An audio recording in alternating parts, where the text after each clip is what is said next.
Salut à tous, je suis Indy et je suis vraiment très heureuse de vous retrouver. Aujourd'hui, nous allons parler avec Dr Boutrin de ses expériences avec Dieu. Bonjour. Bonjour Indy, merci de m'avoir sur le plateau. Merci d'être venue, merci d'avoir fait le déplacement. Je suis vraiment très heureuse d'avoir fait cette série d'émissions avec toi. Elle était très intéressante. J'ai appris énormément de choses. Je me suis également souvenue de beaucoup de choses dont on m'avait parlé, l'eau, dormir, le stress, bon, tout ça. Mais aujourd'hui, nous allons parler de toi et nous allons parler de tes expériences avec Dieu.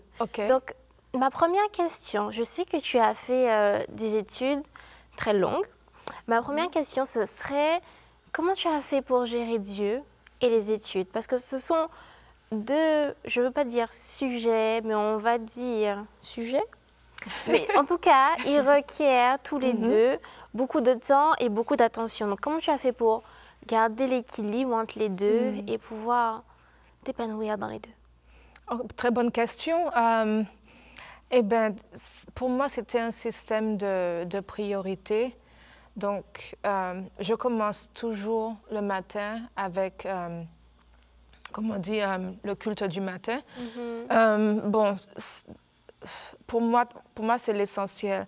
Bon, j'ai été élevée de cette manière-là. Donc, le matin, mes parents nous réveillaient le matin très tôt. Trop tôt. Peut-être trop tôt, oui, trop tôt. Pour pouvoir faire le culte du matin, le culte de famille. Donc, j'ai toujours eu cette... tu avais droit à la chanson aussi, Ah oui, chanson du matin. Oui. Je te dis, Indy, tous les matins, il fallait se lever. Je crois que c'était, à 5h ou 5h30 du matin. Wow. Parce que, bon, l'école commençait, je crois, à 7h. 7h ou 7h30, donc il fallait se lever le matin. Et imagine que tu sors du lit, déjà, tu es encore endormi, tu n'as pas envie vraiment de... Et puis, il faut aller dans le salon, il faut commencer à chanter les cantiques. Tu les connais tous par cœur? Ah, ben jusqu'à maintenant, je les connais. Et puis, bon, donc, c'était pas... Enfin, quand j'étais plus petite, ce n'était pas vraiment quelque chose que j'aimais, quoi. Et puis, bon, après ça, quand je me suis retrouvée à l'étranger, bon, maintenant, c'est à moi de me gérer. Et j'ai vite compris que sans Dieu, c'était même pas la peine d'essayer de faire tout ce que je voulais faire. Donc, le matin, et puis bon, j'ai réalisé aussi, les jours où je faisais pas mon culte, c'était pas pareil. Donc, même si, bon, je chantais pas les cantiques, je faisais pas vraiment tout le culte comme lorsque j'étais plus petite, au moins, je me levais, je lisais la Bible, ou alors, tu sais, des fois, les livres de méditation. Et puis, après ça, j'allais à l'école. Et puis, bon, des fois, je me réveillais un petit peu plus tard. Donc, mais au moins, si je faisais pas le matin avant de partir, durant la journée, dès que j'ai un creux de temps, je me dis, ah non, il faut que je me recentre parce que c'est Dieu ma base, c'est Dieu mon pilier et sans ça, je me sens pas bien durant la journée. Donc, c'est comme ça que je faisais. Et je veux dire aussi, il faut aussi connaître son emploi du temps, connaître un petit peu comme on dit, la durée que l'on a qui est disponible. Donc, si je sais que j'ai une journée chargée, je ne vais pas planifier un culte d'1 heure. Mais je vais quand même avoir au moins 15 minutes, peut-être 20 minutes, pour pouvoir au moins, je me dis, OK, j'ai lu une promesse de Dieu ou alors un verset de la Bible, je prie, je remets ma journée à Dieu. Et puis bon, déjà quand je lis la Bible, ça me régénère, ça me donne la force de commencer la journée, de faire... Donc après ça, je commence la journée avec une autre optique, une optique de confiance, une optique de connaissance par rapport à comment Dieu me situe dans la journée. Par exemple, ça fait quelques jours, j'avais un petit peu, je me suis réveillée, je ne me sentais pas trop bien. Et bien j'ai dit, Seigneur, donne-moi un mot pour aujourd'hui. Et il m'a donné le verset, n'aie pas peur, sois confiant, je suis avec toi, j'irai devant toi et je vais faire ce qu'il y a à faire me suis dit, de toi aujourd'hui. Voilà, et puis après, je me suis dit, ben voilà, ça y est. Je ne me sens pas bien, mais j'irai parce que Dieu m'a déjà dit qu'il va devant moi, qu'il ne faut pas que j'ai peur, que je panique, parce que, selon mon ressenti, mais d'aller quand même. Et donc, j'ai commencé ma journée dans la foi. J'ai commencé à bouger, à faire mes activités. Et puis, c'est en faisant mes activités que je me suis dit, eh bien, je me sens plus comme avant. Vraiment, je me sens mieux. Mais c'est comme ça, tout ça, comme on dit, ça se bâtit sur la foi.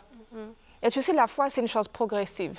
Quand on est jeune, on a une foi un petit peu comme ça. Et puis, au fur et à mesure des expériences avec Dieu, on bâtit la foi, la foi augmente.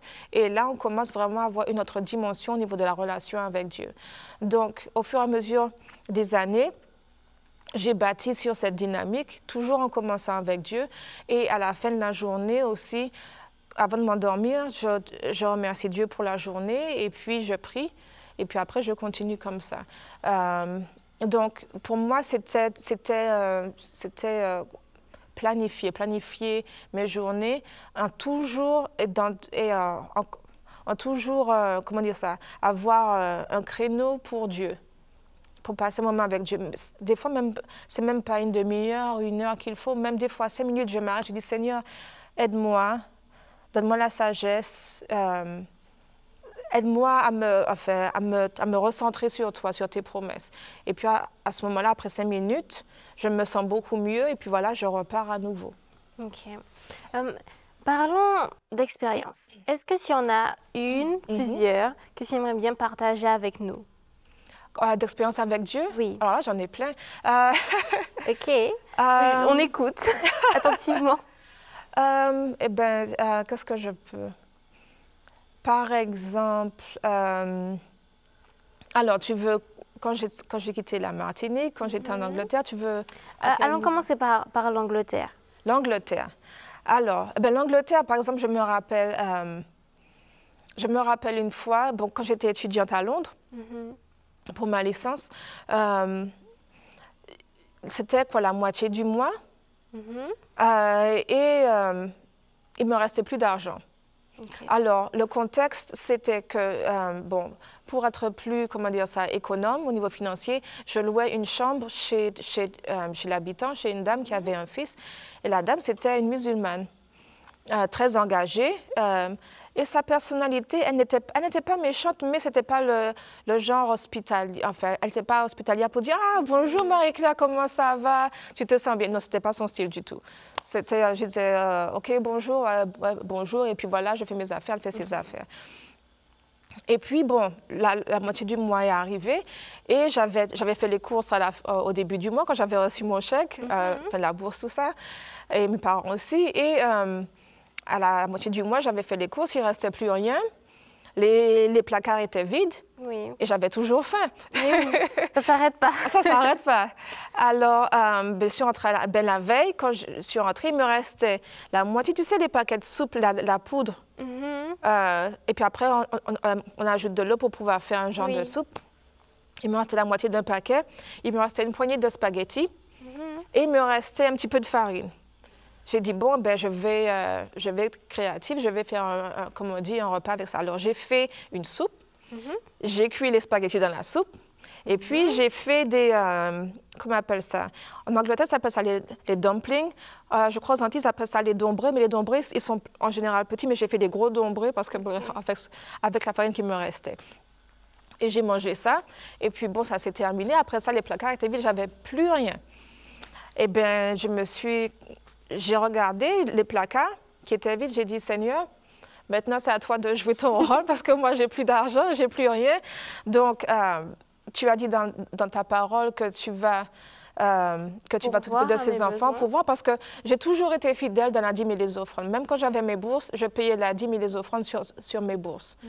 Même quand mes parents m'envoyaient de l'argent, parce que la Bible dit que c'est la dîme sur comment dire ça? 10%. Voilà, 10% sur ton gain financier.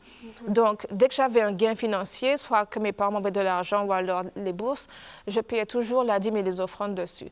Donc, j'ai dit, Seigneur, tu as dit que lorsque je suis fidèle, tu vas te montrer fidèle et tu vas tellement me bénir qu'il n'y aura pas, en fait, que j'aurai pas assez de place pour pouvoir stocker tes bénédictions.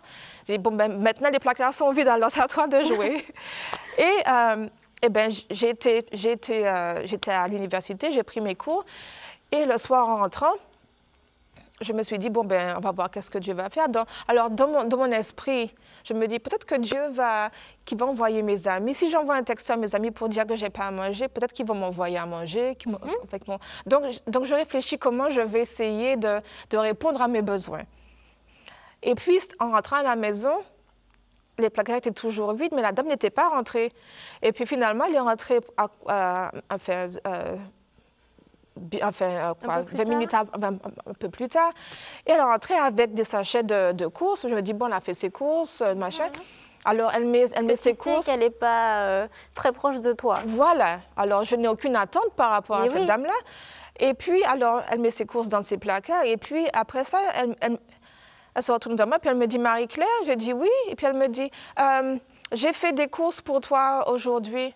Waouh! Je suis tombée des nues. Je me suis dit, eh bien, vraiment, je ne pensais pas que Dieu aurait répondu à ma prière de cette manière.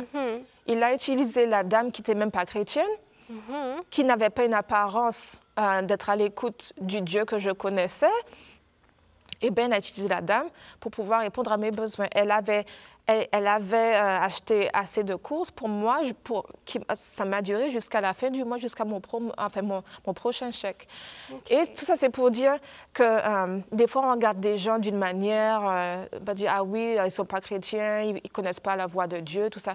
Dieu peut utiliser n'importe qui. Donc, on ne doit pas vraiment être juge de comment Dieu va répondre à nos prières ou comment Dieu intervient dans nos vies. Alors ça, c'est une expérience. Je pense que peut-être une autre qui était un petit peu plus costaud, c'est quand Dieu m'a appelée à aller aux États-Unis. Okay. Alors,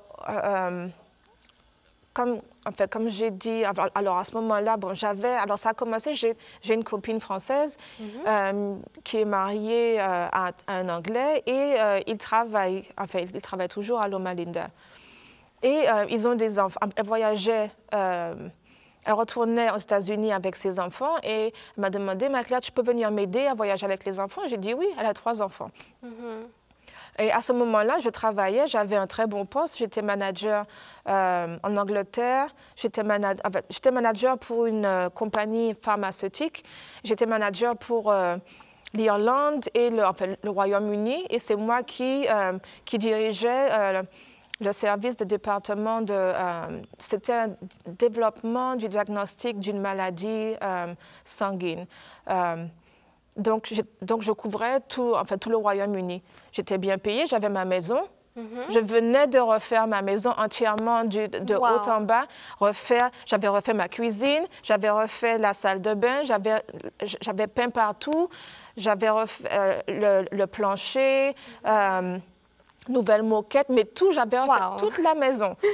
Et j'avais 2 voitures dans j'avais ma voiture personnelle, j'avais la voiture de professionnelle. Vraiment, je ne manquais de rien. J'étais vraiment très bien au niveau professionnel, social. J'avais mes amis en Angleterre. Vraiment, j'étais très active à l'église. Mais j'avais comme un désir, un sentiment que je voulais faire plus. Et puis, bon, je priais, je dis, Seigneur, bon, montre-moi mon étape prochaine. Et puis, au même moment, ma copine m'appelle, est-ce que tu peux venir? Donc, j'ai dit, OK. Donc, je suis partie, je l'ai accompagnée, on a voyagé ensemble. Je suis arrivée à Loma Linda pour quelques jours.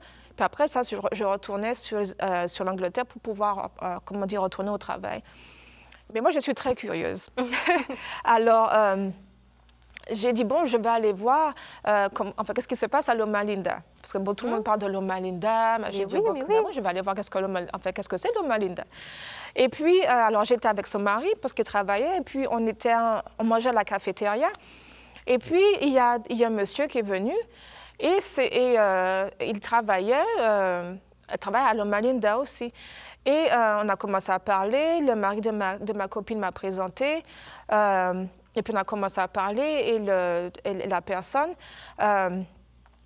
c'était quelqu'un qui était il avait son laboratoire de recherche, il enseignait à l'université. Et il m'a demandé qu'est-ce que je faisais, donc j'ai dit un petit peu mon parcours. Et puis, il m'a invité à venir à l'un de ces... parce que toutes les semaines, aux États-Unis, ils se rencontrent, les labos se rencontrent pour pouvoir faire le point sur ce qui se passe au niveau des découvertes dans les labos de recherche. Donc, il m'a invité à leur meeting qui se passait le vendredi. C'était le mercredi, donc 2 jours après. Donc, j'ai dit OK, bon, ben, je vais voir parce que c'était de la microbio et je suis très intéressée dans la microbio. Donc, j'ai dit, bon, je vais y aller. Alors, j'écoute, mais vraiment des trucs très intéressants. J'imagine. Ah ouais, mais vraiment, c'est dans le cœur de la recherche scientifique. Et c'était sur la maladie périodontale. Donc, j'écoute, je ne connaissais pas grand-chose. Et puis... à la fin du meeting, le monsieur, la personne me dit, bien, viens dans mon bureau, on va discuter. Alors, je vais, et puis c'est là on parle. Il me dit, est-ce que ça t'intéresserait de venir travailler ici? Je dis ici comme Loma Linda, ici. Il me dit oui. Je dis, mais qu'est-ce que je vais faire? Qu'est-ce que vous avez? Et puis bon, là, c'est là qu'il m'explique un petit peu le travail, ce qu'il y avait qui était disponible. Et puis, il m'a dit, bon, voilà, il m'a dit, voilà ce qui est disponible, telle chose, telle chose, telle chose. Qu'est-ce qui t'intéresserait? Alors, je me suis dit, oups. Mais vraiment, je n'avais pas d'idée, quoi. Tu n'as pas prévu ça? Non, alors pas du tout. Et puis, bon, comme je me suis un petit peu... J'ai réfléchi, je me dis, bon, OK, j'ai travaillé dans telle chose, donc peut-être que je serais mieux équipée de faire... Je me dis, bon, peut-être à ce niveau-là, je pourrais peut-être contribuer. Il m'a dit, OK. Mais je dis ça, la personne, elle n'a pas vu mon CV, mais aucun papier, aucun diplôme, c'est juste j'ai dit ce que j'ai fait. Vous avez discuté ensemble. Voilà, il m'a déjà offert un travail. Wow. Et j'ai dit, alors là, j'ai dit, waouh. Et puis j'ai dit, mais attendez, vous réalisez que j'ai un travail en Angleterre. J'ai une maison, j'ai ma vie. J'ai ma vie et je suis bien payée. J'ai dit, mais comment... Enfin, qu'est-ce que vous allez m'offrir qui pourrait me faire me déplacer? Et puis, bon, et puis aussi aux États-Unis, pour pouvoir travailler aux États-Unis, il faut aussi le visa de travail. Donc, j'ai dit, mais comment on va faire? Il m'a dit, ne vous inquiétez pas, je vais m'occuper de tout ça. Ça, c'était en août. En septembre, il m'a envoyé tous mes papiers. Wow. Les négociations étaient terminées. J'ai tout vendu. En fin octobre, j'étais à Loma Linda. Wow. En fin octobre. J'ai juste ça à dire, wow. Mais tout s'est passé, mais vraiment. Et c'était pendant qu'il y avait un début de récession en Angleterre. Et les gens, enfin les membres d'église, enfin où j'allais, ils me disent, mais comment tu vas faire pour vendre ta maison? J'ai vendu ma maison en faisant un profit. Wow. Je n'ai rien perdu. Comme la voiture, j'ai vendu ma voiture, je n'ai pas perdu d'argent. La voiture, je l'ai vendue au même prix où je l'ai achetée. Wow, ça c'est non négligeable. Voilà. Et j'ai eu la voiture pour au moins 1 an. Okay. Donc, normalement, les voitures, la valeur ça diminue, normalement. Se déprécie. Eh bien, je n'ai pas perdu d'argent. Le profit que j'ai fait en vendant ma maison, je l'ai utilisé pour pouvoir m'installer aux États-Unis. Okay. Mais vraiment, tout a été fait. En espace de fin août à fin octobre, j'ai tout vendu, tous les papiers, mon visa pour le travail, tout s'est fait. Mais vraiment, tellement que les membres d'Église, les membres d'Église jusqu'à maintenant disent, mais on n'a jamais vu quelque chose comme ça. On n'a jamais vu ça. Et c'était un choc. Il dit, mais tu es parti tellement rapidement, on ne s'est même pas rendu compte que tu es parti. Parce qu'il s'est tellement habitué avec moi. Je suis partie comme ça, mais tout a été orchestré par Dieu. Mais vraiment, c'était, jusqu'à maintenant, vraiment, c'est toujours épatant. Mais oui. Mais comment tu as fait pour laisser Dieu guider non seulement tes études, mais ton travail, ton parcours? Comment tu as réussi à lui faire confiance pour qu'il puisse te mener jusque-là? Eh bien, c'est la foi. Tu sais, au fur et à mesure, j'ai fait beaucoup d'expériences avec Dieu au fur et à mesure. Tu sais, j'ai quitté, j'avais à peine 17 ans. Et puis, bon, quand quand tu te retrouves face à toi, enfin seule, bon, je suis partie, quand j'ai quitté la Martinique pour aller à Paris, j'étais avec une copine, donc ça allait. Quand j'étais en Angleterre, j'étais toute seule. Donc, j'ai commencé, tu sais, c'est chaque jour, tu vois comment Dieu répond à tes prières. Donc, ça m'a, et puis bon, j'ai appris à connaître Dieu d'une manière vraiment intime. Quand j'ai quitté la Martinique, je vais être franche, j'avais été très déçue par l'adventisme aux Antilles. J'avais eu de mauvaises expériences. Donc, quand j'étais à Paris, je ne voulais pas trop, comment dire, m'associer avec ce genre d'expérience, comment dire, d'individus, voilà. Oui. Et puis, mais là, j'ai appris à connaître Dieu.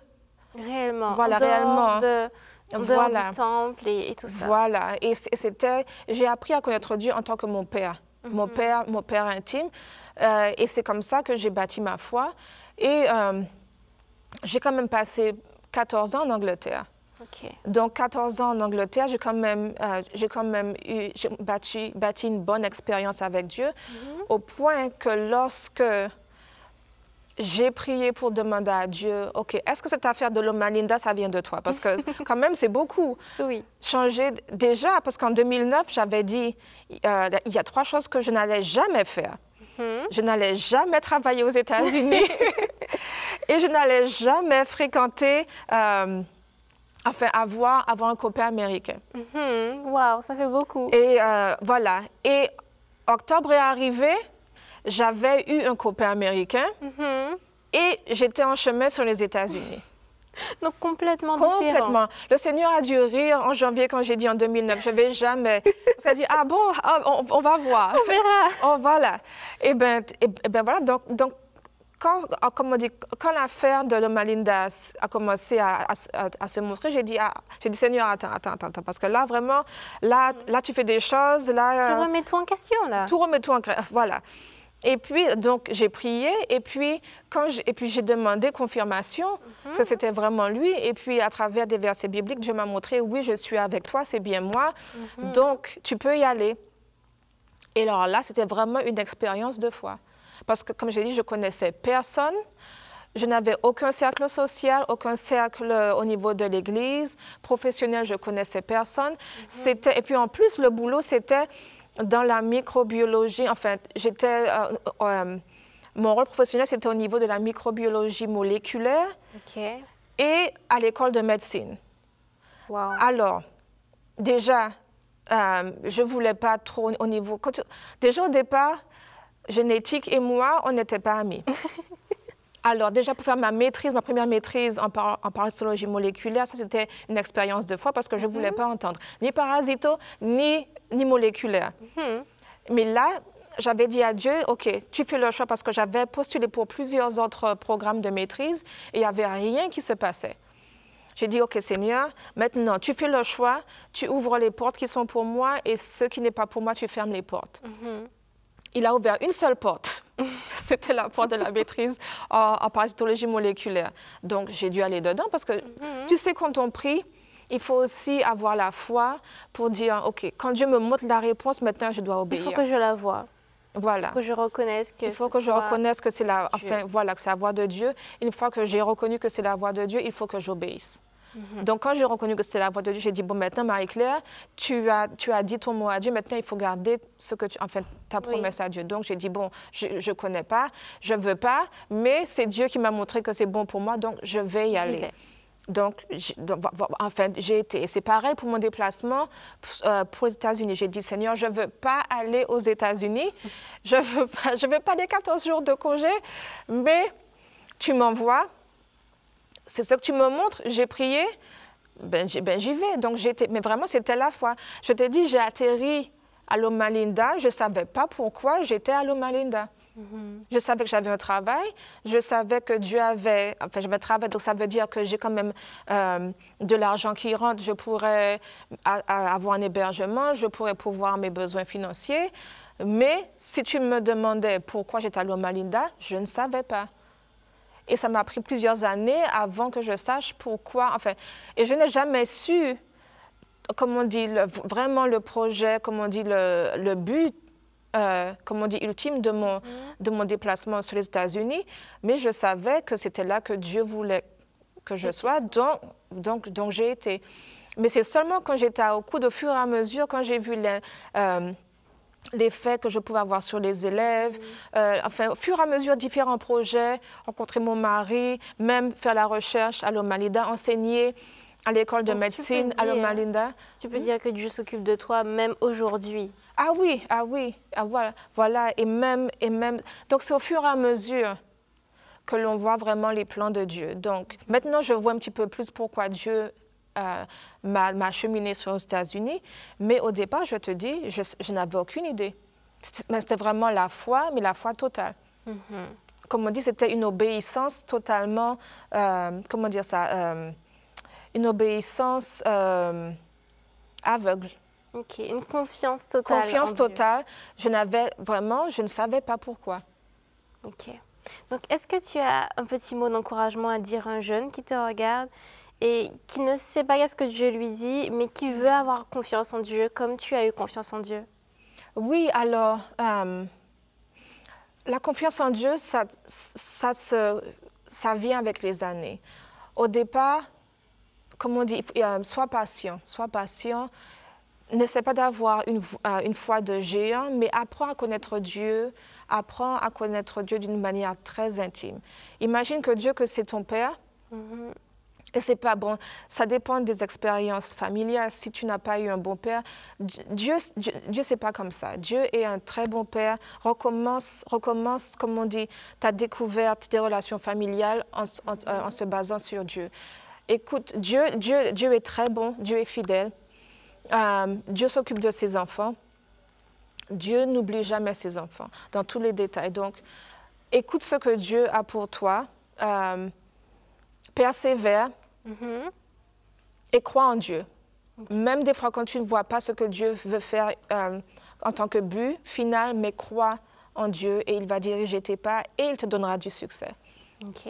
Donc le mot final serait vraiment fais confiance à Dieu et tu verras tout ce qu'il pourra faire pour toi. Il ne va pas t'abandonner, il sera là avec toi, tu peux lui faire confiance. Docteur Boutrin a eu cette expérience, toi aussi tu peux avoir une expérience similaire.